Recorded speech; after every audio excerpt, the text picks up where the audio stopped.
Swayam Prabha. Digital India. Educated India.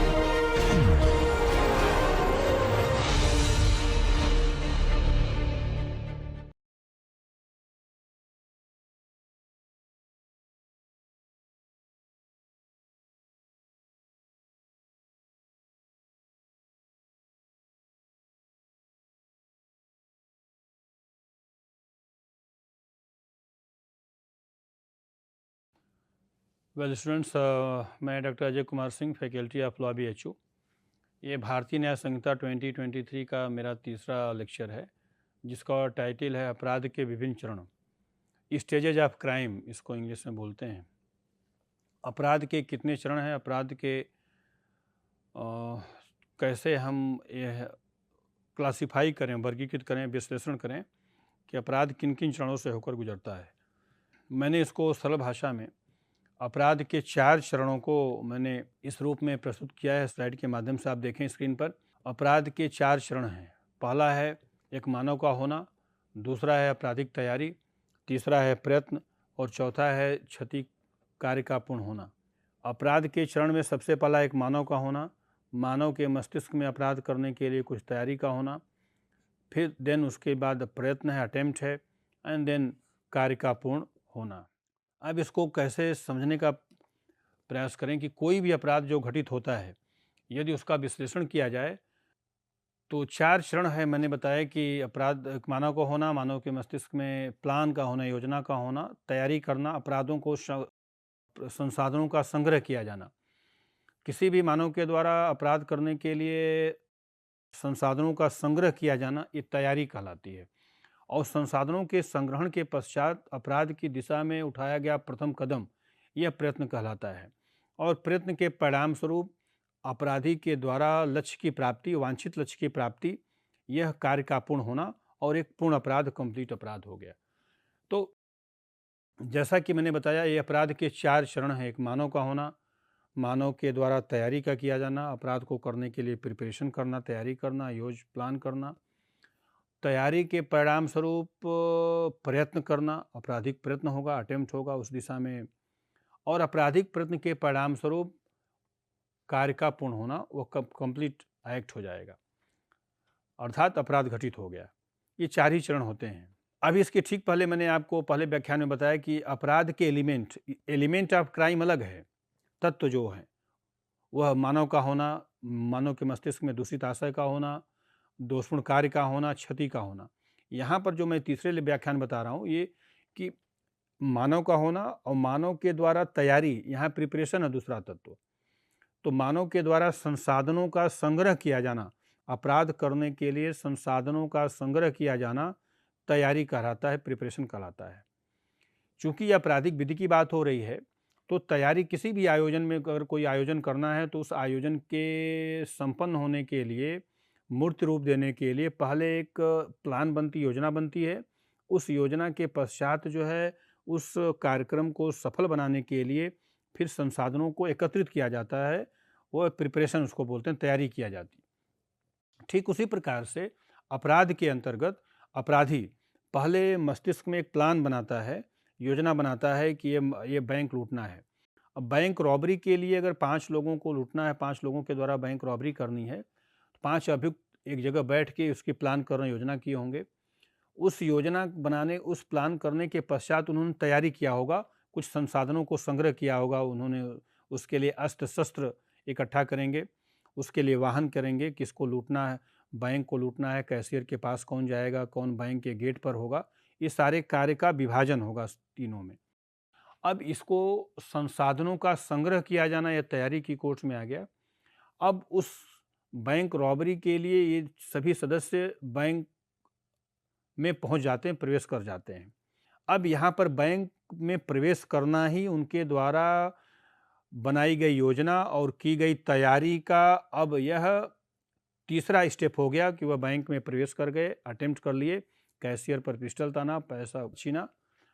उसी समय cashier से पैसा छीनते समय ही ऐसे वॉचमैन की तत्परता से वहाँ पुलिस आ जाती है और चैनल गिर जाता है। सारे लुटेरे बैंक में बंद हो जाते हैं, अंदर ही रह जाते हैं, सबको पकड़ लिया जाता है। यद्यपि क्षति नहीं हो पाई, लूट कंप्लीट नहीं हो पाया, जो लक्ष्य चाहते थे वो हासिल नहीं कर पाए, लेकिन उनके द्वारा, उन सभी के द्वारा अपनी तरफ से वे सारे एक्ट कर दिए गए, सारे कार्य कर दिए गए, जो यदि बाह्य हस्तक्षेप नहीं होता, पुलिस नहीं आती, तो वह लूट बैंक लूट कर भाग जाते। परंतु बाह्य हस्तक्षेप के कारण, पुलिस के आ जाने के कारण वे पकड़ लिए गए, लेकिन उनके द्वारा अटेम्प्ट कर लिया गया। तो 3 स्तर पर उन्होंने काम किया। तीसरे स्तर तक का उनका काम हो गया, अर्थात क्रिमिनल अटेम्प्ट हो गया। यद्यपि क्षति नहीं हुई, कंप्लीट एक्ट नहीं हुआ, क्योंकि पुलिस की तत्परता या पुलिस के आ जाने से वह कार्य नहीं हो पाया, तो कंप्लीट एक्ट कार्य पूर्ण नहीं हुआ, परंतु यह लूट का प्रयत्न माना जाएगा। तो तीसरे स्तर तक भी उनको दोषी माना जा सकता है। अब यह प्रश्न है कि जो 4 स्टेजेज हैं, इन 4 स्टेजेज में अभियुक्त के द्वारा अपराध करने के लिए एक मानव का होना जरूरी है, और मानव के द्वारा अपराध करने के लिए तैयारी उसके दूसरा स्टेप है, तैयारी करेगा। तैयारी को दंडनीय नहीं बनाया गया है। आपराधिक विधि के अंतर्गत preparation is not a crime. Preparation is not generally a crime. Preparation अपराध नहीं माना जाता। उसका कारण यह है कि तैयारी के स्तर पर अभियुक्त का आशय स्पष्ट नहीं हो पाता कि अभियुक्त वास्तव में क्या करेगा, और करेगा भी या नहीं करेगा। चूंकि तैयारी के स्तर पर संसाधनों का संग्रह किया जाना, ये तो तैयारी कहते हैं, ये तैयारी है, प्रिपरेशन है, परंतु इसको यदि हम अपराध मान लें, इस पर अभियुक्त का इरादा स्पष्ट नहीं है कि वह हो सकता है प्रायश्चित करने के या अपराध बोध की भावना से वह पीछे हट जाए, अपराध न करे। ये सारी संभावनाएं ऐसी संभावनाएं हैं जिन संभावनाओं के कारण आपराधिक विधि भी तैयारी के स्तर को अपराध नहीं मानती है। परंतु इसके कुछ अपवाद हैं, उसको बाद में बताएंगे। तैयारी को सामान्यतः अपराध नहीं माना गया, और तैयारी के स्तर पर चूंकि अभियुक्त का आशय स्पष्ट नहीं हो पाता, इसीलिए तैयारी को अपराध नहीं माना गया। यदि तैयारी को अपराध बना दिया गया होता आपराधिक विधि में, तो यह एक प्रकार से विधायिका के द्वारा पुलिस को एक लाइसेंस देना हो जाता। पुलिस किसी भी व्यक्ति को या व्यक्तियों के समूह को जो रात के 10 बजे यदि सामाजिक मुद्दों पर चर्चा कहीं कर रहे हों चौराहे पर, तो पुलिस उन्हें इस आधार पर गिरफ्तार कर लेती कि ये 4 लोग लूट करने की योजना बना रहे थे, तैयारी कर रहे थे। इसलिए चूंकि तैयारी, आपराधिक कार्य की तैयारी किया जाना अपराध है, 4 लोग ये प्रिपरेशन कर रहे थे, इसलिए हमने इनको गिरफ्तार कर लिया। तो तैयारी को अपराध बनाना एक प्रकार से पुलिस को लाइसेंस देने का कार्य होगा, और इसके दुरुपयोग होने की संभावना हो जाती कि हर किसी भी व्यक्ति को जिससे पुलिस की कोई अपनी व्यक्तिगत दुश्मनी हो, वह इस आधार पर किसी को गिरफ्तार कर ले कि ये अपराध करने की तैयारी चूंकि बना रहा था, योजना बना रहा था, इसलिए चूंकि कानून में अपराध की योजना बनाया जाना, तैयारी बनाया जाना कानून में अपराध है, इसलिए हमने इनको अरेस्ट कर लिया। यही कारण है कि आपराधिक विधि भी तैयारी को अपराध की श्रेणी में नहीं रखती। इसके दुरुपयोग होने की संभावना अधिक हो जाएगी। अब इसके अपवाद हैं। अपवाद क्या है कि कुछ आपवादिक मामलों में तैयारी को भी अपराध माना गया है, जैसे कि भारत सरकार के विरुद्ध, देश के विरुद्ध अपराध करने के लिए संसाधनों का, अस्त्र शस्त्र का, आयुध का संग्रह किया जाना मात्र ही अपराध माना गया। ये ऐसे कार्य हैं जिन कार्यों से देश की एकता और अखंडता पर प्रतिकूल प्रभाव पड़ेगा, राज्य की संप्रभुता, एकता और अखंडता पर प्रभाव पड़ेगा। ऐसी स्थिति में ऐसे कार्य जो सरकार के विरुद्ध युद्ध करने के आशय से अगर अस्त्र शस्त्र का जखीरा पाया जाता है कहीं से, तो कानून ये मानती है कि यह शासन प्रशासन से देश के विरुद्ध अपराध करने के लिए, विद्रोह करने के लिए संसाधनों को संग्रह किया गया होगा। इसलिए यद्यपि प्रयत्न नहीं किया गया, परंतु अस्त्र शस्त्र का पाया जाना ही मान लिया जाएगा कि यह अपराधी है। यह आपराधिक परिस्थितियों की बात हो रही है। दूसरा, 5 या 5 से अधिक व्यक्तियों के द्वारा डकैती डालने के लिए तैयारी करना, डकैती की तैयारी के लिए योजना बनाना, ये भी तैयारी के स्तर पर ही ऐसे कार्य को अपराध घोषित कर लिया गया है। नकली सिक्के होते हैं, मतलब जो कॉइन्स होते हैं, कॉइन्स की काउंटरफिटिंग करना, नकली सिक्के बनाने की मशीन को घर पे लाना। यद्यपि नकली सिक्के बना करके, नोट बना करके मार्केट में नहीं लाई गई, अभी वो नुकसान नहीं हुआ, परंतु ऐसे मशीनों का संग्रह किया जाना मात्र ही तैयारी, यद्यपि ये तैयारी है, अभी उससे नोट नहीं छापी गई, मार्केट में नहीं लाया गया, परंतु ऐसे कार्य आपराधिक तैयारी की कोच में आते हैं और ऐसी तैयारी को आपराधिक विधि के अंतर्गत अपराध माना गया है। तो ये कुछ ऐसे कार्य हैं जो कि यद्यपि तैयारी ही मात्र हैं, परंतु फिर भी आपराधिक विधि के अंतर्गत इन तैयारियों को अपराध माना गया है, आपराधिक श्रेणी में रखा गया है। तो ये तीसरा जो स्तर है, तीसरा स्टेज है, वह है प्रयत्न का। अपराध के जो 4 चरण हैं, पहला मैंने बताया मानव का होना, तैयारी का होना, अब तीसरा स्टेज है प्रयत्न का होना। प्रयत्न क्या है, इसको समझने का प्रयास करते हैं। यहाँ पर हम सारे अटेम्प्ट को नहीं, व्यवहारिक जीवन में आप सभी छात्र के द्वारा कोई न कोई प्रयत्न किया जा रहा होगा, वह प्रयत्न यहाँ पर प्रयत्न अटेम्प्ट से तात्पर्य है क्रिमिनल अटेम्प्ट से। हैविंग गिल्टी माइंड, मतलब गिल्टी माइंड से अगर कोई अटेम्प्ट किया जाता है तो आपराधिक विधि के अंतर्गत ऐसे प्रत्येक प्रयत्न को जो गलत इरादे से, दूषित आशय से, गिल्टी इंटेंशन से अगर कोई अटेम्प्ट किया जाता है तो वह सदैव दंडनीय है। चूंकि सदैव दंडनीय इसलिए है, सदैव शब्दावली का प्रयोग मैं इसलिए कर रहा हूं कि तीसरे स्टेज पर अभियुक्त का आशय बिल्कुल स्पष्ट हो जाता है कि वह अपराध करने वाला है।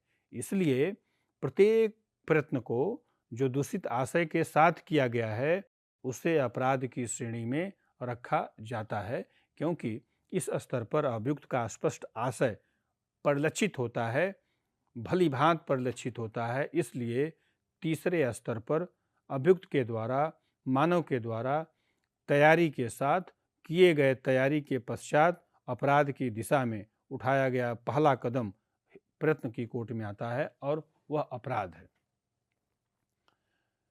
तो ये मैंने तीसरा। अब अटेम्प्ट को यद्यपि परिभाषा नहीं दी गई कि अटेम्प्ट क्या होगा, और आपराधिक अटेम्प्ट की परिभाषा नहीं दी गई, परंतु ये बताया गया कि आपराधिक प्रयत्न का दंड कितना होगा ये बताया गया है, डिफाइन नहीं किया गया। इसको साधारण भाषा में इस रूप में डिफाइन कर सकते हैं कि अभियुक्त के द्वारा तैयारी करने के पश्चात अपराध की दिशा में उठाया गया प्रथम कदम आपराधिक प्रयत्न कहलाता है। अब प्रायः मैंने जैसा कि आपको बताया कि प्रयत्न जो है सदैव दंडनीय होता है। सदैव शब्दावली का अपना मतलब है। तैयारी सदैव दंडनीय नहीं है, तैयारी आपराधिक परिस्थितियों में दंडनीय है। अगर हम इसको मैथमेटिक्स में प्रेजेंट करें, परसेंटेज में इसको देखें, तो ये कहा जा सकता है कि 99% मामलों में तैयारी अपराध नहीं है। 1% ऐसे मामले हैं जहाँ पे अभियुक्त के द्वारा यदि संसाधनों का संग्रह किया जाए तो वह तैयारी की कोट में आएगा। 1% की कोट में अगर आता है तो अपराध माना जाएगा। और वो 1% क्या है, वो भी मैंने आपको बताया कानून के अंतर्गत कि जब सरकार के विरुद्ध युद्ध करने के आशय से नकली सिक्के बनाने के लिए अगर संसाधन संग्रह किए जाते हैं तो 1% मामलों में तैयारी भी अपराध माना जाएगा। 99% मामलों में तैयारी अपराध नहीं होती। जबकि प्रयत्न जो है, आपराधिक जो प्रयत्न है वह 100% सदैव, इसको अगर हम परसेंटेज के रूप में देखें तो 100% अपराध माना जाता है। प्रयत्न कर दिया जाना ही अपराध है, चाहे वास्तव में क्षति हुई हो या क्षति न हुई हो। जैसे कि हत्या का प्रयत्न करना। उदाहरण के रूप में इसको समझें, एक व्यक्ति एक्स के द्वारा वाई पर बंदूक से गोली चलाना, परंतु बंदूक की गोली वाई के बाह में लगती है और बाह में लगने से उसकी बाह क्षतिग्रस्त हो जाती है। वाई की मृत्यु नहीं होती। यहाँ पर एक्स ने हत्या का प्रयत्न किया है, हत्या के प्रयत्न का दोषी माना जाएगा। एक्स ने वाई पर बंदूक से गोली चलाई, परंतु वाई के शरीर में गोली लगी, परंतु उपचार के दौरान वाई के शरीर से गोली निकाल लिया गया और वाई बच गया, मरा नहीं। तो यहाँ पर भी एक्स के द्वारा वाई पर हत्या के प्रयत्न का अभियोजन लाया जाएगा। उसने अटेम्प्ट कर लिया। अब यहाँ पर उसकी बंदूक लाइसेंसी है या गैर लाइसेंसी है, उसके द्वारा किए गए कार्य को क्षम नहीं कर सकती कि लाइसेंसी है तो सज़ा कम हो जाएगी, गैर लाइसेंसी है तो। लाइसेंस होना, गैर लाइसेंस होना, यह उसके दायित्व के निर्धारण में महत्वहीन है। गैर लाइसेंसी असलहे से उसने अगर मृत्यु कारित करने का प्रयत्न किया है तो हो सकता है कि उसके खिलाफ एक और धारा लग जाएगी आर्म्स एक्ट में कि उसने गलत मतलब बिना लाइसेंस के हथियार रखा है। परंतु लाइसेंस से मारना और बे लाइसेंस से मारना, उसमें किसी प्रकार से कोई अंतर नहीं होगा। अभियुक्त के द्वारा उस अपराध, यहाँ पर देखा जाए कि विश्लेषण किया जाए अपराध में कि किस स्टेज पर ये मामला है, तो वह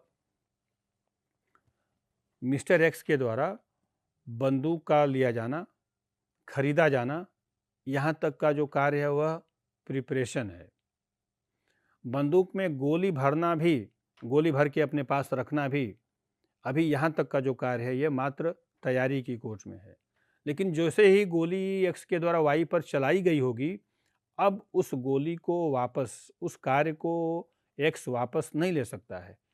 अब उसकी पहुंच से, उसकी कैपेसिटी से बाहर, उसके नियंत्रण से बाहर वह कृत्य हो गया। इसलिए एक्स का जो वह कार्य है वह विधि विरुद्ध है और आपराधिक प्रयत्न की कोर्ट में आता है। तो प्रयत्न के तीसरे स्टेज पर अभियुक्त के द्वारा किया गया कार्य स्पष्ट रूप से दिखने लगता है, परिलक्षित होता है।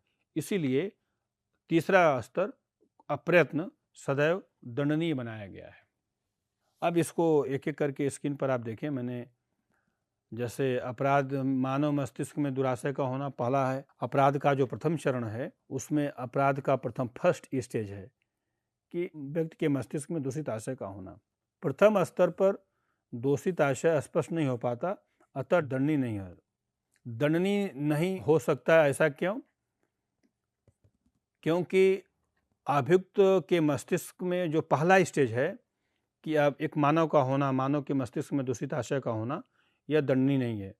फर्स्ट स्टेज को दंडनीय नहीं बनाने के पीछे कारण यह है कि अभियुक्त किसी भी व्यक्ति के मस्तिष्क में कौन सी बात चल रही है, यह इस बात का अनुमान लगाया जाना, प्रेडिक्शन किया जाना, यह असंभव है। मानव मस्तिष्क में क्या बातें चल रही है, इस समय कोई अपराध करने वाला है या अपराध करेगा या नहीं करेगा, इसके निर्धारण के लिए कोई भी क्राइटेरिया नहीं है जब तक कि उसके द्वारा किए गए कार्य से वह स्पष्ट रूप से बाहर न आए। इसीलिए मानव मस्तिष्क में आशय का होना यह दंडनीय नहीं बनाया गया, अपराध नहीं घोषित किया गया है। कब किया गया है? जब उसके द्वारा की गई तैयारी के पश्चात अपराध की दिशा में कोई कदम, स्टेप उठाया जाए तो प्रयत्न के रूप में जैसे ही वह अटेम्प्ट होगा वैसे ही उसके कार्य को अपराध घोषित कर दिया जाएगा। वह विधि विरुद्ध कार्य है, प्रोहिबिटेड बाय एक्ट है कि समाज में संतरास उत्पन्न करना, समाज में भय उत्पन्न करना, यह विस्फोट कर देना, यद्यपि समाज का कोई व्यक्ति घायल नहीं हुआ, मरा नहीं, लेकिन उससे समाज में लोगों के मस्तिष्क में भय उत्पन्न हुआ है, इसलिए वह व्यक्ति अपराधी है, अटेम्प्ट कर लिया है। मर गया होता, यदि उस विस्फोट की क्षमता इतनी होती कि उसमें कुछ लोग मर जाते, ये भी व्यक्ति मर जाता, क्षतिग्रस्त हो जाते, किसी हस्तक्षेप के कारण वह लोगों की जान नहीं गई, ये सारे कारण जो है उसके कार्य को क्षम्य नहीं कर सकते, तब भी वह आपराधिक प्रयत्न का दोषी माना जाएगा। दूसरा स्टेप इसका देखें स्क्रीन पर। अपराध के चरण में जो दूसरा स्टेप है वह आपराधिक तैयारी, प्रिपरेशन, संसाधनों का संग्रहण तैयारी कहलाता है। मैंने जैसा कि पहला बताया, प्रिपरेशन की जो डिफिनीशन है, कलेक्शन ऑफ, सामान्यतः तैयारी दंडनीय नहीं है। अपवाद क्या है? भारत सरकार के विरुद्ध युद्ध करने के आशय से तैयारी करना, डकैती की तैयारी करना। पहले एक तरफ मैंने परिभाषा लिखा है कि प्रिपरेशन को कैसे डिफाइन करेंगे, उसमें उन्होंने लिखा है कि संसाधनों का संग्रह किया जाना यह तैयारी है। और संसाधनों को संग्रह किया जाना तैयारी है, चूँकि इस स्तर पर यह स्पष्ट नहीं हो पाता कि अभियुक्त अपराध करेगा या नहीं करेगा, इसीलिए तैयारी को दंडनीय नहीं बनाया गया है। इसमें अपवाद क्या है, मैंने इसको अभी विस्तार से बताया कि डकैती की तैयारी करना या भारत सरकार के विरुद्ध युद्ध करने के आशय से संसाधनों को इकट्ठा करना, ये तैयारी की कोर्ट में आता है। इसकी अभी मैंने विस्तार से चर्चा किया था। अब इसके पश्चात तीसरा स्टेप आप देखें स्क्रीन पर ही, ये थर्ड है प्रयत्न, अटेम्प्ट। एक तरफ मैंने अटेम्प्ट की परिभाषा लिखा है और दूसरी तरफ लिखा है कि अटेम्प्ट को क्यों दंडनीय बनाया गया है। मैंने स्क्रीन पर आप देखेंगे तो पाएंगे कि मैंने एक तरफ मैंने लिखा है कि अपराध करने की दिशा में उठाया गया कदम प्रयत्न कहलाता है, दैट इज अटेम्प्ट। और इस स्तर पर अपराधी का आशय स्पष्ट हो जाता है, अतः प्रयत्न को दंडनीय बनाया गया है। जैसे हत्या का प्रयत्न, लूट का प्रयत्न। तो ये अपराध का तीसरा जो स्टेज है प्रयत्न, इसमें मैंने दो चीज़ें बताई। अटेम्प्ट को डिफाइन किया गया है कि अपराध की दिशा में या अभियुक्त के द्वारा उठाया गया कदम प्रयत्न कहलाता है, और प्रत्येक अटेम्प्ट जो दूषित आशय के साथ किया गया है वह दंडनीय है। उदाहरण के तौर पर हत्या का प्रयत्न, लूट का प्रयत्न। लुटेरे के द्वारा बैंक में प्रवेश करना लेकिन लूट का न हो पाना, प्रयत्न कर दिया, अटेम्प्ट कर दिया, यद्यपि वो अपराध पूर्ण नहीं हो पाया। अब इसको दृष्टांत के माध्यम से समझें कि एक व्यक्ति को ख के घर में चोरी करने के आशय से प्रवेश करता है, परंतु ख अत्यंत निर्धन है। ख के निर्धनता को देखकर क जो चोरी करने के आशय से प्रवेश किया था, ख के घर में स्वयं चोरी करने वाला व्यक्ति ही ख के घर में 5,000 रुपये रख के आता है, छोड़कर आता है। उनकी ख की गरीबी को देखकर, निर्धनता को देख कर के वह द्रवित हो उठता है और वह स्वयं 5,000 रुपया देकर वहीं छोड़कर चला आता है, जिससे कि जब ये उठेंगे तो ये गरीब, चूँकि अत्यंत गरीब हैं, ये 5,000 रुपये से इनका कुछ दिन का जीवन निर्वाह हो जाएगा।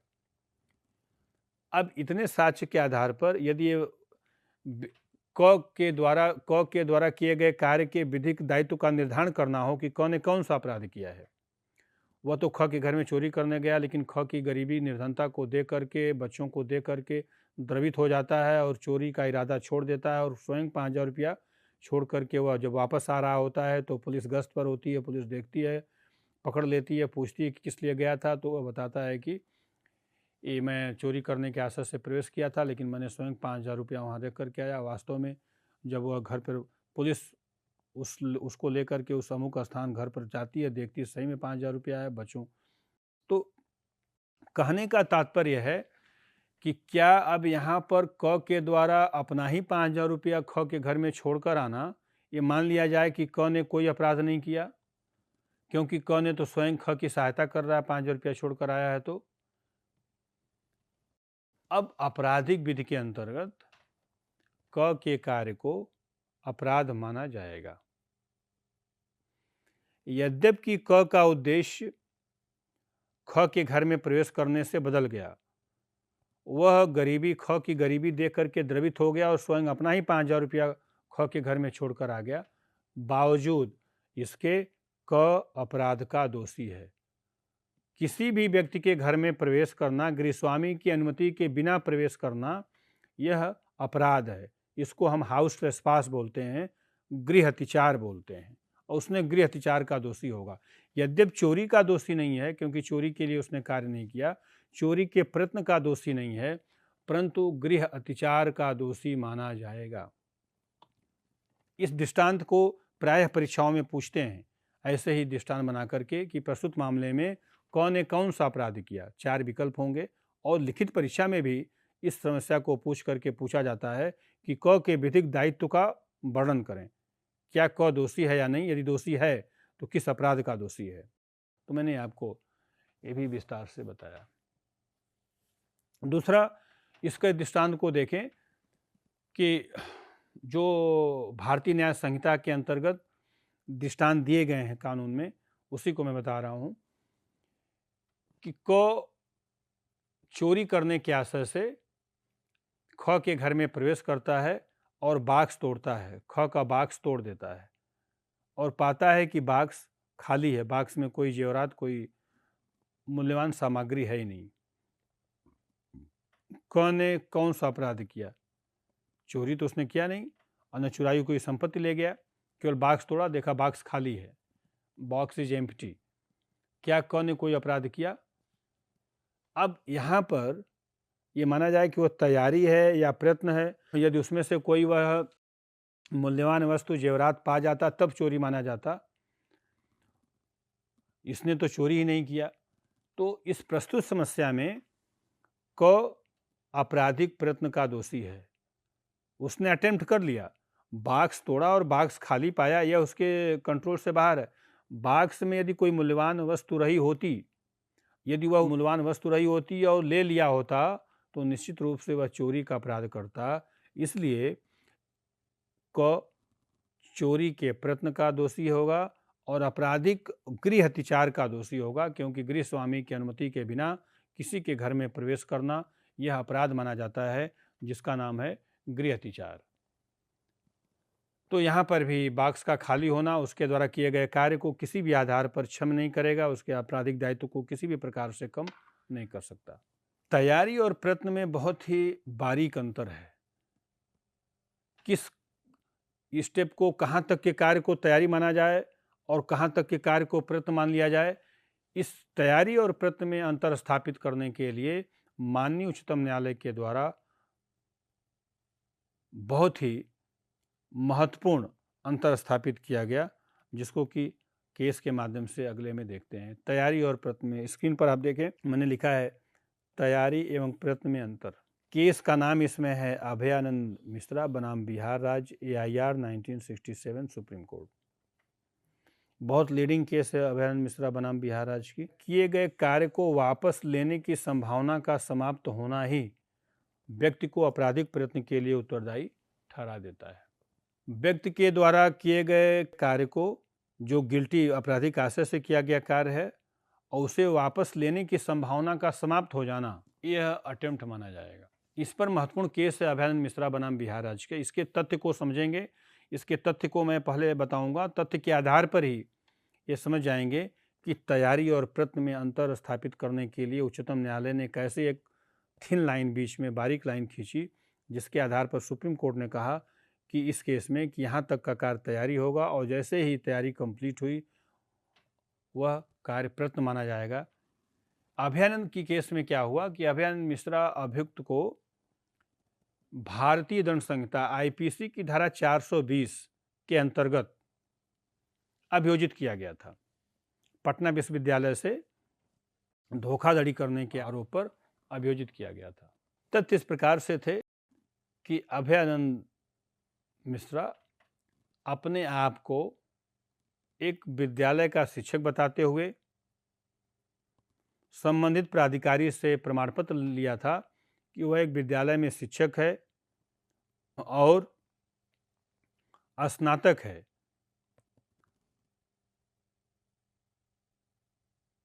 इस साक्ष्य के आधार पर उसने पटना विश्वविद्यालय में MA में प्रवेश करने के लिए, प्राइवेट छात्र के रूप में MA में प्रवेश के लिए आवेदन करता है। वास्तव में अभयानंद मिश्रा न तो ग्रेजुएट था, न तो स्नातक था, न तो उसके पास कोई ऐसी डिग्री थी, न तो वह कहीं पर शिक्षक था, न तो उसके पास BA की डिग्री थी, न तो वह शिक्षक था। परंतु उसने एक दस्तावेज तैयार किया, डॉक्यूमेंट तैयार किया और संबंधित शिक्षा अधिकारी की मुहर लगा करके उसने पटना विश्वविद्यालय को यह दर्शित करने, दिखाने का प्रयास किया कि वह रेगुलर छात्र के रूप में नहीं आ सकता, क्योंकि वह एक शिक्षक है, प्राइमरी एक स्कूल विद्यालय में शिक्षक है और वह स्नातक है। और वास्तव में न तो स्नातक था, न तो कहीं शिक्षक था। पटना विश्वविद्यालय में उसने MA के लिए प्रवेश के लिए फार्म भी भर दिया। परंतु पटना विश्वविद्यालय के द्वारा जब आंतरिक जांच कराई गई तो ये पाया गया कि अभियुक्त अभयान मिश्रा न तो स्नातक है और न ही बिहार के किसी भी जिले में यह शिक्षक के रूप में कार्य कर रहा है। अभियुक्त के द्वारा पटना विश्वविद्यालय में प्रवेश के लिए पोस्ट ऑफिस के माध्यम से, रजिस्टर्ड पोस्ट के माध्यम से पटना विश्वविद्यालय को अभयान मिश्रा ने अपने आप को स्नातक और विद्यालय में शिक्षक दिखाते हुए सभी दस्तावेजों को डाक के माध्यम से, पोस्ट के माध्यम से पटना विश्वविद्यालय को प्रेषित कर दिया। दस्तावेज प्राप्त कर लिया गया। अभयान मिश्रा का प्रवेश भी एमए में एडमिशन भी हो गया। परंतु परीक्षा प्रारंभ होने के कुछ माह पहले ही जब विश्वविद्यालय ने आंतरिक जांच कराई, जो सामान्यतः प्रत्येक विश्वविद्यालय अपने छात्रों के दस्तावेज की जांच करता है, जब दस्तावेज की जांच कराई तो पाया कि इसके दोनों दस्तावेज फर्जी हैं और यह न तो शिक्षक है न तो बीए ग्रेजुएट स्नातक किया है। अब उसके विरुद्ध राज्य सरकार के द्वारा 420 की एफआईआर की गई कि इसने धोखाधड़ी का अटेम्प्ट किया। न्यायालय के समक्ष हाईकोर्ट में भी अभयानंद के द्वारा यह तर्क प्रस्तुत किया गया कि यह कार्य मात्र तैयारी है। दस्तावेजों का इकट्ठा करना और इकट्ठा करके पटना विश्वविद्यालय के लिए प्रेषित करना, डाक के माध्यम से भेजना, इसे मात्र प्रिपरेशन माना जाए, न कि अटेम्प्ट, क्योंकि इससे उसने विश्वविद्यालय को कोई नुकसान नहीं किया, न तो विश्वविद्यालय से कोई अनुचित लाभ लिया, और जब लाभ नहीं लिया तो उसने कोई अपराध, उसके विरुद्ध आपराधिक मुकदमा नहीं दायर किया जा सकता, न तो उसने कोई अपराध किया। परंतु पटना उच्च न्यायालय ने निर्णित किया कि अभियुक्त भारतीय दंड संहिता की धारा 420 420 के अंतर्गत 420 के अपराध के प्रयत्न का दोषी है। उस दोषसिद्धि के विरुद्ध अभियुक्त उच्चतम न्यायालय में अपील करता है। अब उच्चतम न्यायालय को यह डिसाइड करना है कि अभयानंद के द्वारा किया गया कार्य मात्र तैयारी है या अटेम्प्ट माना जाए। उच्चतम न्यायालय ने तैयारी और प्रयत्न में अंतर स्थापित करते हुए यह निर्णय किया कि अभियुक्त अभयानंद के द्वारा अपने आप को एक विद्यालय का शिक्षक और स्नातक होने का प्रमाण पत्र प्राप्त करना और अपने पास उसे रखना, यहाँ तक का कार्य तैयारी की कोर्ट में आता है। लेकिन जैसे ही अभयानंद ने उस दस्तावेज को डाक में, पोस्ट ऑफिस में प्रेषित किया, ड्रॉप किया, उसी क्षण at that very moment he committed criminal attempt. उसी क्षण उसने आपराधिक प्रयत्न कर दिया। जैसे ही वह पत्र पोस्ट ऑफिस में प्रेषित किया और उसकी कंट्रोल से बाहर हो गया, वापस लेने की क्षमता से बाहर हो गया, उसी क्षण उसका जो कार्य है वह तैयारी के गोले से निकलकर, तैयारी प्रिपरेशन की रेम से निकल करके वह क्रिमिनल अटेम्प्ट की एम्बिट में आ गया। अतः वह आपराधिक प्रयत्न का दोषी है। इस आधार पर उसको 420 के अटेम्प्ट के प्रयत्न के आधार पर दोषी किया गया। तो देखें कि कैसे तैयारी और अटेम्प्ट में अंतर स्थापित किया गया कि संसाधनों को, दस्तावेजों का जब तक अपने पास रखा था तब तक वह मात्र प्रिपरेशन थी, और जैसे उसने डाक में डाला उसी क्षण वह कार्य अटेम्प्ट में कंप्लीट हो गया, अटेम्प्ट में कन्वर्ट हो गया, वह तैयारी अटेम्प्ट में तब्दील हो गई और आपराधिक प्रयत्न उसके द्वारा कर दिया गया। विश्वविद्यालय से डिग्री प्राप्त हो गई होती तब तो वह कंप्लीट अपराध होता, पूर्ण अपराध होता। यद्यपि विश्वविद्यालय को उसने चीट नहीं, मतलब कर नहीं पाया, डिग्री नहीं ले पाई, लेकिन चीट करने का प्रयत्न किया, अटेम्प्ट किया, तो इसलिए यह अटेम्प्ट माना गया। तो यह केस बहुत ही महत्वपूर्ण केस है तैयारी और अटेम्प्ट में अंतर स्थापित करने के लिए। नेक्स्ट देखते हैं, स्लाइड पर आप देखें।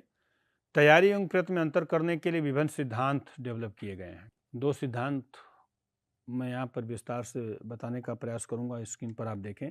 कब आपराधिक दायित्व को निर्धारित करते समय कार्य को मात्र प्रिपरेशन माना जाए और अटेम्प्ट माना जाए, इसमें अंतर के लिए 2 सिद्धांत, एक अंतिम अवसर का सिद्धांत और एक विचार बदल लेने की संभावना। ये दो डॉक्ट्रिन है, दो रूल है कि एक तो अंतिम अवसर का सिद्धांत और दूसरा है विचार बदल लेने की संभावना। अर्थात जब व्यक्ति के द्वारा किया गया कार्य अंतिम अवसर भी व्यक्ति खो दे और वह किए गए कार्य को वापस न ले पाए, किया गया कार्य उसके नियंत्रण से बाहर हो जाए और उस कृत्य को वापस न ले पाए, तो यह अंतिम अवसर का सिद्धांत की श्रेणी, लास्ट अपॉर्चुनिटी। अर्थात जहां पर चाह करके भी कोई व्यक्ति अपने द्वारा किए गए कार्य को वापस न ले सके, उसका कार्य अटेम्प्ट माना जाए, प्रयत्न माना जाए। विचार बदल लेने की संभावना जहां पर बनी रहे, वहां पर उस कार्य को मात्र तैयारी माना जाए, अटेम्प्ट न माना जाए। अब इसको दो दृष्टांत के माध्यम से समझाने का प्रयास करते हैं। तैयारी और प्रयत्न में अंतर को लेकर के मैंने दो सिद्धांत इसमें बताए। एक अंतिम अवसर का सिद्धांत है, आप इसको स्क्रीन पर देखें तो बहुत ही इम्पॉर्टेंट थियरी ये है, और दूसरा है विचार बदल लेने की संभावना। विचार बदल लेने की संभावना, प्रायश्चित करने की संभावना। कोई व्यक्ति विचार क्यों बदलेगा आपराधिक विधि के अंतर्गत, इसके बहुत सारे कारण हो सकते हैं। अभियुक्त अपने द्वारा किए गए कार्य को, अपने विचार को जहां बदल लेने की संभावना अंतिम क्षण तक बनी रहे, उसके द्वारा किए गए कार्य को अटेम्प्ट न माना जाए, मात्र तैयारी मानी जाएगी। विचार बदलने की संभावना के कई कारण हो सकते हैं, जैसे कि दंड के भय से अभियुक्त जो है अपराध करने के दंड के भय से विचार को बदलने के लिए विचार बदल सकता है, या प्रायश्चित करना चाहता है कि नहीं अब अपराध नहीं करना, प्रायश्चित करने की भावना से अभियुक्त विचार बदल ले, और विचार बदलने की संभावना जहां पर बनी रहे वहां पर उस कार्य को मात्र तैयारी माना जाएगा, अटेम्प्ट नहीं माना जाएगा। इसको दृष्टांत से कैसे समझे, माने कि यद्यपि स्लाइड पे संभव नहीं है कि सारी चीज़ों, सारी इंफॉर्मेशन को लिखा जाए, अब इसको दृष्टांत के माध्यम से ऐसे समझते हैं कि एक महिला अपने गोद में 2 वर्षीय बालक को लेकर के पारिवारिक कारणों से तंग आकर के अपने घर से यह चिल्लाते हुए, कहते हुए बाहर निकलती है कि आज वह अपने 2 वर्षीय बालक के साथ प्रतिदिन के पारिवारिक कलह को, पारिवारिक झगड़े को सदैव के लिए समाप्त कर लेगी, और यह कहते हुए अपने घर से बाहर निकलती है। उसके घर के बाहर 100 मीटर दूर पर एक रेलवे लाइन जा रही है, रेलवे ट्रैक है, और यह कहते हुए जा रही है कि आज ट्रेन के सामने वह कटकर आत्महत्या कर लेगी, अपने को समाप्त कर लेगी, बच्चों को भी समाप्त कर लेगी, जिससे प्रतिदिन के पारिवारिक कलह को समाप्त कर लेगी। अब केवल इतनी ही समस्या के आधार पर प्रायः बच्चों से प्रारंभिक परीक्षा में और लिखित परीक्षा में भी पूछा जाता है कि उस महिला ने कौन सा अपराध किया, आत्महत्या का प्रयत्न, बच्चे की हत्या का प्रयत्न, उपरोक्त में से दोनों, उपरोक्त में से कोई नहीं। तो जो ये साक्ष्य है कि एक महिला को अपने 2 वर्षीय बालक को गोद में लेकर के घर के सामने 100 मीटर दूर स्थित रेलवे ट्रैक की तरफ दौड़ती हुई जाती है, कहती है कि आज मैं अपने ट्रेन के सामने बच्चे को लेकर कूद जाऊंगी और आत्महत्या कर लूंगी, उसका यह कहना और रेलवे ट्रैक की तरफ भागना यह मात्र तैयारी है, प्रिपरेशन है, अटेम्प्ट नहीं माना जाएगा। क्यों? यहां पर उस महिला के विचार बदलने की संभावना बनी हुई है। क्यों? क्योंकि उसकी घर से रेलवे ट्रैक के जो बीच की दूरी है 100 मीटर, वह 100 मीटर के बीच में कभी भी विचार बदल सकती है, चाहे वह प्रायश्चित करने की भावना से, 2 वर्ष का बालक है उसके गोद में, वह मर जाएगा इस भय से, दंड के भय से, परिवार के भय से, ऐसे कई कारण हैं जिनके कारण वह महिला अपने बच्चे की जान बचाने के लिए विचार को बदल सकती है, अपराध करने से पीछे हट सकती है। इसलिए उसके द्वारा किया गया कार्य अपराध नहीं है, मात्र तैयारी है। तो ये बात छात्रों को ध्यान में रखना है।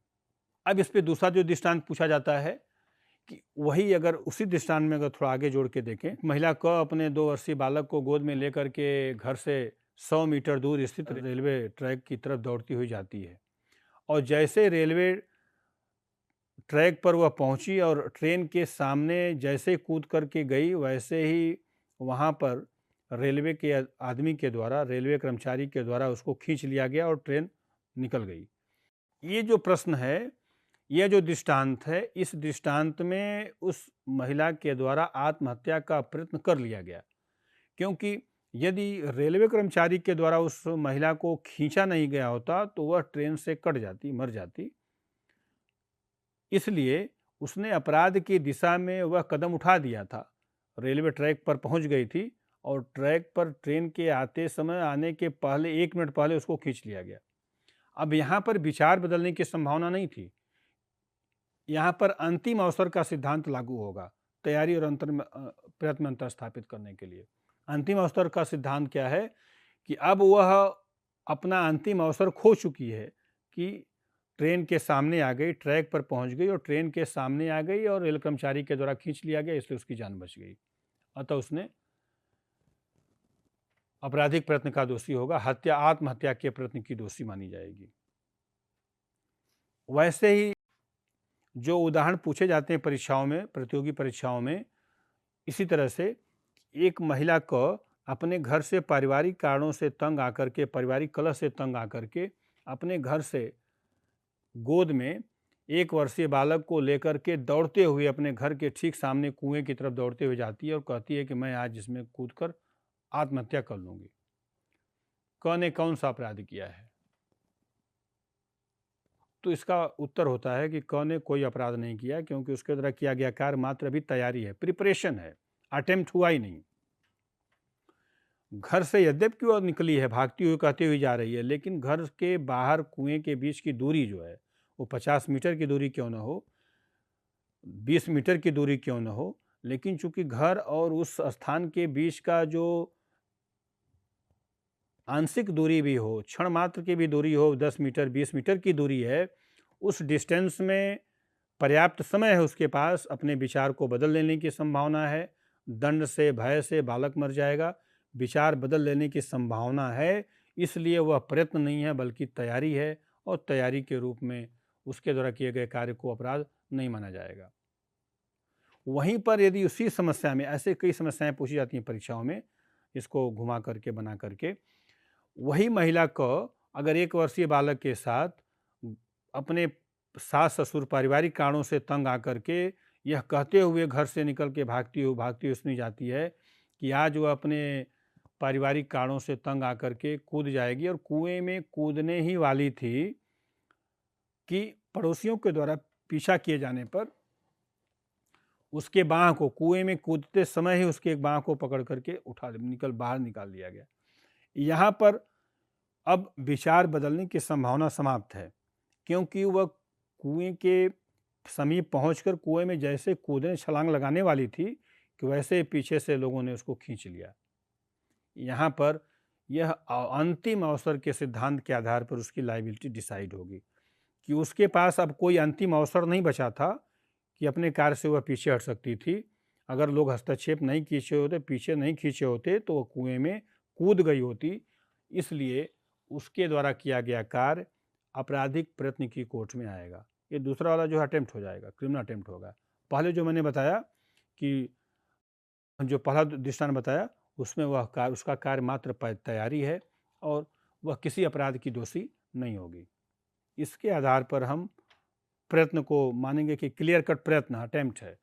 और जहाँ विचार बदल लेने की संभावना बनी है कि उस घटना, उस अपराध को करने के पहले कभी भी विचार बदल लेने की संभावना अगर है, 2 मिनट का भी अंतराल है, 5 मिनट का भी अंतराल है, तो ऐसी स्थिति में उस कार्य को मात्र तैयारी माना जाएगा, प्रयत्न नहीं माना जाएगा। तो ये कुछ दृष्टांत हैं तैयारी और प्रयत्न में अंतर स्थापित करने के लिए, जैसा कि मैंने आपको बताया। इस केस को और भी अच्छे से समझा जा सकता है उदाहरण के माध्यम से। आगे देखें महत्वपूर्ण केस क्या है इस पे। स्क्रीन पर देखें, मैंने लिखा हुआ एक तरफ बॉम्बे राज वर्सेस मोहम्मद याकूब और दूसरी तरफ लिखा है जब बाह्य हस्तक्षेप के कारण कार्य पूर्ण न हो तो प्रयत्न माना जाएगा। बॉम्बे राज्य वर्सेस मोहम्मद याकूब का केस भी अटेम्प्ट पर, आपराधिक प्रयत्न पर बहुत ही महत्वपूर्ण है। क्या है वो? इसके तथ्य को देखते हैं, फैक्ट को देखते हैं, फिर उसके बाद सुप्रीम कोर्ट का निर्णय देखते हैं। मोहम्मद याकूब और उसके सहयोगियों को भारतीय भूभाग से चांदी की स्मगलिंग के लिए गिरफ्तार किया गया था और आपराधिक अभियोजन लाया गया था। तथ्य इस प्रकार से है कि जब मोहम्मद याकूब बॉम्बे में समुद्र के किनारे समुद्री मार्ग से चांदी, भारत से चांदी का स्मगलिंग करने का प्रयास कर रहा था, एक पानी में एक स्टीमर, एक जहाज जिसमें कुछ दूसरी तरफ से, दूसरी दिशा से समुद्र के किनारे की तरफ आ रहे थे जहां पे मोहम्मद याकूब था। मोहम्मद याकूब के द्वारा ये देखा गया कि समुद्र पर कस्टम की पुलिस, कस्टम अधिकारी भी वहां पहुंच गए पुलिस बल के साथ, और कस्टम अधिकारियों को देख करके याकूब के द्वारा चांदी से भरा हुआ एक बैग उस स्टीमर पर, उस पानी की जहाज पर फेंक दिया गया और जिस समय गिरफ्तार हुआ इसके पास से कुछ नहीं पाया गया। परंतु और इसे गिरफ्तार करके न्यायालय के समक्ष प्रस्तुत किया गया। न्यायालय के समक्ष अभियुक्त का यह तर्क था कि उसके द्वारा किया गया कार्य मात्र तैयारी थी, वह अभी प्रिपरेशन कर रहा था, अटेम्प्ट हुआ ही नहीं। अटेम्प्ट तब होता जब उसे उसके द्वारा चांदी दे दिया गया होता अन्य अपराधियों को और अपराधियों की तरफ से उसके बदले पैसा प्राप्त कर लिया गया होता, तब यह अटेम्प्ट माना जाता, यह मात्र तैयारी माना जाए। सुप्रीम कोर्ट के द्वारा निर्णित किया गया कि यहाँ पर विचार बदल लेने की संभावना का सिद्धांत लागू नहीं होगा, यहाँ पर अंतिम अवसर का सिद्धांत होगा कि याकूब के द्वारा किया गया कार्य अपराध के दिशा में उठाया गया वह कदम था जो आपराधिक प्रयत्न माना जाएगा, अटेम्प्ट माना जाएगा।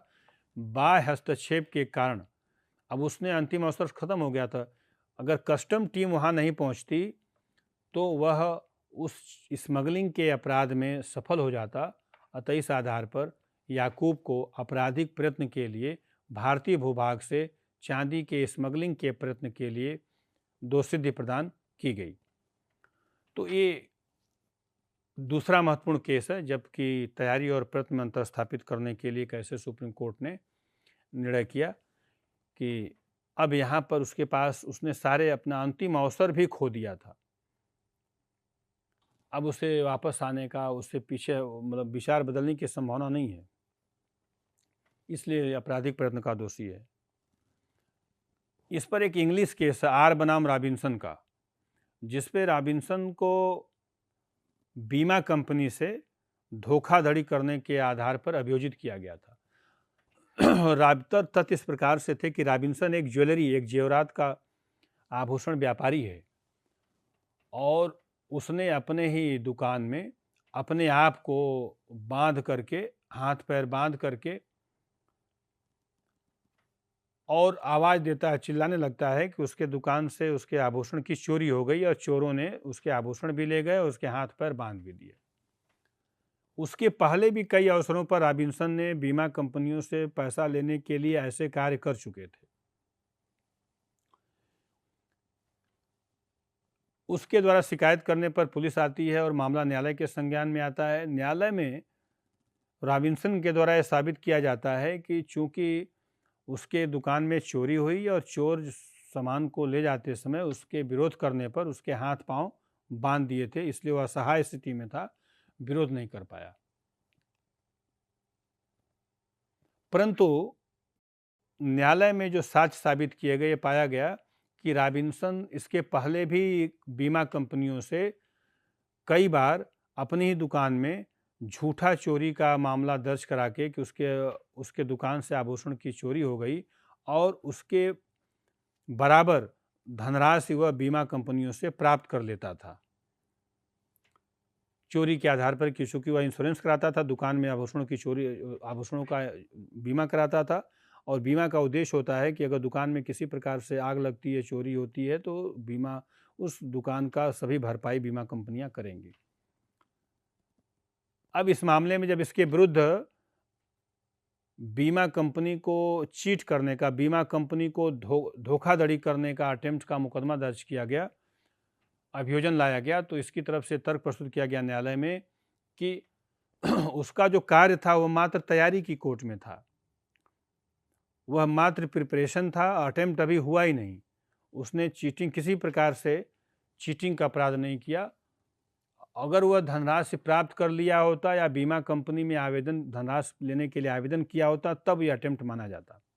परंतु न्यायालय ने माना कि रॉबिन्सन के द्वारा किया गया कार्य, अपने आप को बांध लेना, अपने कर्मचारियों से बंधवा लेना कि जिससे बीमा कंपनी से धनराशि प्राप्त कर सके, यह आपराधिक प्रयत्न का दोषी है और उसे आपराधिक प्रयत्न के लिए उत्तरदायी ठहराया गया।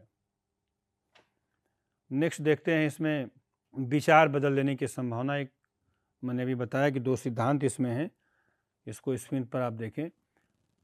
तो दूसरा जो सिद्धांत, तो विचार बदल लेने की संभावना के आधार पर भी अभियुक्त के द्वारा किए गए कार्य को तैयारी और प्रयत्न में अंतर स्थापित किया जा सकता है। इसको देखें, तैयारी और प्रयत्न में अंतर के लिए कर्ता का अपराध करने के पूर्व विचार बदल लेने की संभावना बनी रहती है। विचार दृष्टांत मैंने दूसरी तरफ लिखा है कि एक महिला अपने 5 वर्ष के बच्चे के साथ घर के सामने रेलवे ट्रैक की तरफ दौड़ती हुई जाती है। अब इतना ही मात्र साक्ष्य है न्यायालय के समक्ष। परीक्षा में प्रायः पूछा जाता है कि एक महिला अपने 5 वर्ष के बालक को लेकर के घर से रेलवे लाइन की तरफ, जो कि उसके घर से 100 मीटर की दूरी पर है, भागते हुए जाती है कि आज अपने 5 वर्ष के बालक को लेकर के ट्रेन के सामने कटकर मर जाएगी। क्या उस महिला को ने आत्महत्या का प्रयत्न किया? कौन सा अपराध है? 4 विकल्प होंगे। आत्महत्या का प्रयत्न, दूसरा मात्र तैयारी, तीसरा दोनों, उपरोक्त में से कोई नहीं। प्रारंभिक परीक्षाओं में भी प्रश्न पूछे जाते हैं और लिखित परीक्षा में भी प्रश्न आते हैं। तो इसका उत्तर ये होगा कि इस प्रस्तुत समस्या में महिला क ने कोई अपराध नहीं किया। उसके द्वारा किया गया कार्य मात्र तैयारी की कोर्ट में आता है और तैयारी दंडनीय नहीं है। तैयारी की कोर्ट में क्यों आया कि मैंने आपको बताया।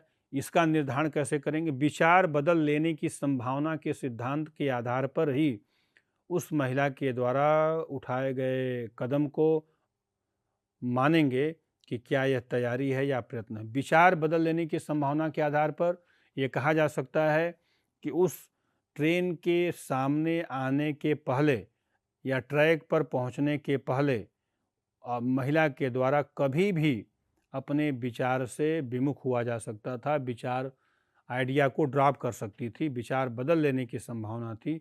अतः उसके द्वारा किया गया कार्य मात्र तैयारी की कोर्ट में आएगा, प्रयत्न नहीं माना जाएगा। तो ये कुछ सिद्धांत हैं जो कि मैंने आपको बताया। तैयारी और प्रयत्न में अंतर स्थापित करने के लिए अंतिम अवसर का सिद्धांत, विचार बदल लेने का सिद्धांत, जिसके आधार पर कार्य को तैयारी माना जाए या प्रयत्न माना जाए, इसमें सहूलियत होती है, बहुत आसानी होती है। इस 2 सिद्धांतों के आधार पर यदि आप पूछे गए समस्या में, दृष्टांत में, उदाहरण में इन्हीं आधारों पर अगर अंतर स्थापित करने का प्रयास करते हैं तो कार्य तैयारी होगा या प्रयत्न होगा, 2 सिद्धांतों के माध्यम से और आसानी, सहूलियत हो सकती है। जो दृष्टांत भारतीय न्याय संहिता 2023 के अंतर्गत दिए गए हैं वो मैंने आपको बता दिया कि जहाँ पर क ख के घर में चोरी करने के आशय से प्रवेश करता है, परंतु ख की गरीबी को निर्धनता से द्रवित होकर के उसके घर में 2000 रुपया छोड़कर चला आता है। क्या क ने कोई अपराध किया? तो उत्तर क ने अपराध किया। वैसे ही बंदूक और संदूक का खोलना, बाक्स का तोड़ना और बाक्स का खाली पाया जाना, यह आपराधिक प्रयत्न माना जाएगा, चोरी का प्रयत्न माना जाएगा, भले ही बाक्स वह खाली हो। फिर इसमें और भी समस्याएं उदाहरण दृष्टांत करके पूछा जाता है, जो परीक्षाओं में प्रायः भ्रमित करता है छात्रों को, प्रारंभिक परीक्षाओं में और लिखित परीक्षा में, कि जैसे क और ख आपस में दुश्मन है। क अपने घर से क ख को मारना चाहता है। ख उसका पड़ोसी घर से जब निकलता है तो क ख का पीछा करने के लिए बंदूक में भरी हुई गोली लेकर के क ख का पीछा करता है, शहर में पीछा करने के लिए निकल लेता है। यहाँ पर इस समस्या में क का जो कार्य है वो मात्र तैयारी है। क बंदूक में गोली भर कर के ख का पीछा करता है, इसका ये मतलब है कि वह गोली चलाने के पहले कभी विचार बदल सकता है। क ने ख पर गोली चला दी, ये अटेम्प्ट हो गया, प्रयत्न हो गया। लेकिन गोली भर कर के लेकर चलना ये प्रयत्न माना जाएगा, ये केवल मात्र तैयारी होगी। वैसे ही जहाँ पर एक व्यक्ति के द्वारा दूसरी एक स्त्री को यह समझते हुए कि वह गर्भवती है, उसको दवा खिलाता है और उसका गर्भपात, जिससे कि उसका गर्भपात हो जाए। वास्तव में वह दवा गर्भपात करने के लिए पर्याप्त नहीं थी। दवा जो है दवा गर्भपात कारित करने के लिए पर्याप्त नहीं थी, एडिक्वेट मात्रा में नहीं थी। यहाँ पर वह अभियुक्त आपराधिक प्रयत्न का गर्भपात करने के प्रयत्न का दोषी होगा, भले महिला का गर्भपात नहीं होता है। क्यों? क्योंकि वह सफल हो जाता अपने कार्य में यदि दवा पर्याप्त मात्रा में होती। इस आधार पर उसके द्वारा किए गए कार्य को प्रयत्न की कोर्ट में माना जाएगा और दंडित किया जाएगा। तो इस प्रकार से मैंने अपराध के जो चरण हैं, स्टेजेज ऑफ क्राइम है, 5 चरण हैं। अभियुक्त एक मानव का होना, मानव के द्वारा तैयारी किया जाना, संसाधनों का संग्रह किया जाना, अपराध की दिशा में उठाया गया प्रथम कदम प्रयत्न कहलाता है, और कार्य का पूर्ण होना। ये 4 स्टेजेज हैं। इसको आप सभी लोग ध्यान से समझेंगे। कार्य का पूर्ण होना, इसको भी मैंने आपको समझाने का, बताने का प्रयास किया कि ये चौथा स्टेज है अपराध के पूर्ण होने का। क ख के घर में रात में प्रवेश करता है, परंतु ख की गरीबी देकर 1000 रुपये का नोट चढ़ाता है। यह क्या क ने कोई अपराध किया? तो उत्तर इसका होगा क ने अपराध किया। क ने आपराधिक गृह अतिचार का अपराध किया है। भले चोरी का प्रयत्न न किया हो, लेकिन गृह अतिचार का अपराध किया है। तो इस रूप में मैंने स्टेजेज ऑफ क्राइम को विस्तार से बताने का प्रयास किया, इस विश्वास के साथ कि ये व्याख्यान आपको निश्चित रूप से लाभान्वित करेगा। थैंक यू, धन्यवाद।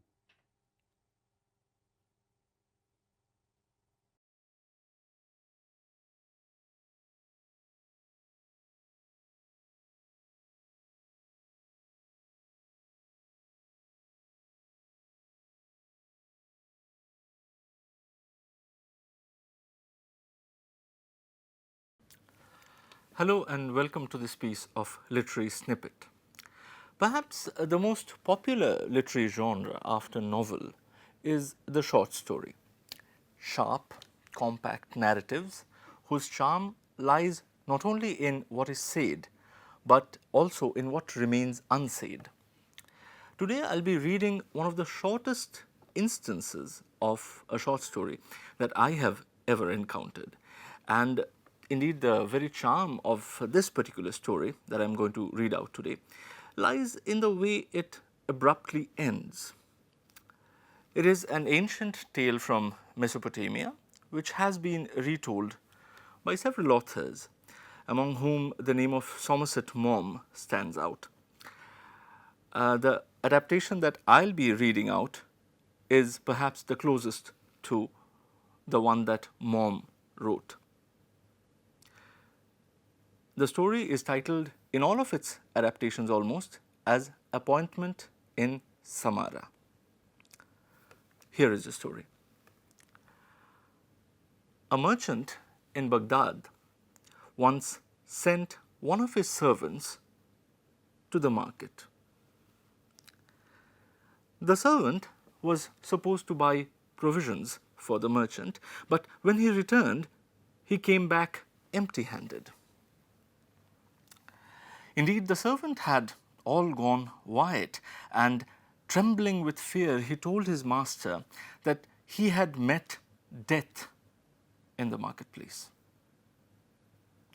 When I entered the market, the servant said to his master, I was jostled by a woman, and when I turned to look at her, I saw that she was death. I am very scared, master, because death looked at me with a threatening gesture. Can you please lend me your horse so that I can fly away from Baghdad to the town of Samarra and thereby escape death?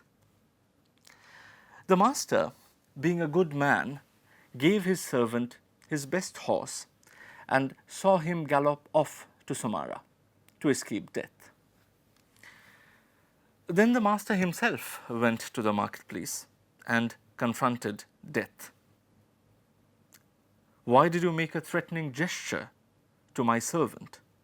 asked the master to Death. And Death replied, "It was not a threatening gesture. Rather, it was a start of surprise. I was astonished to see your servant here today, because this evening I have an appointment with him in Samara." See you in the next episode of Literary Snippet.